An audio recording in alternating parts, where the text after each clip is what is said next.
ይህ የምትመለከቱት በኢትዮጵያውያን ላይ እየተፈጸመ ያለ ድርጊት ነው ብትባሉ ብዙዎቻችሁ ለማመን ትቸገሩ ይሆናል። የኢትዮጵያ መንግስት የራሱን ህዝቦች ከመሬት በታች በሚገኝ እስር ቤት አጉሮ ያለ መድኃኒት በረሃብ እንዲሞቱ ያለ ጧሪ ቀባሪ በዋሻ ውስጥ እንዲቀሩ እያደረገበት ያለ ስልት ነው። ብዙዎቻችን ይህንን ድርጊት ለማመን እንቸገር ይሆናል።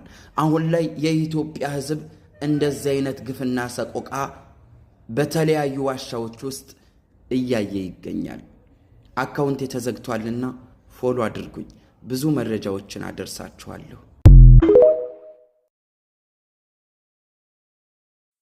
ይህ የምትመለከቱት በኢትዮጵያውያን ላይ እየተፈጸመ ያለ ድርጊት ነው ብትባሉ ብዙዎቻችሁ ለማመን ትቸገሩ ይሆናል። የኢትዮጵያ መንግስት የራሱን ህዝቦች ከመሬት በታች በሚገኝ እስር ቤት አጉሮ ያለ መድኃኒት በረሃብ እንዲሞቱ ያለ ጧሪ ቀባሪ በዋሻ ውስጥ እንዲቀሩ እያደረገበት ያለ ስልት ነው። ብዙዎቻችን ይህንን ድርጊት ለማመን እንቸገር ይሆናል።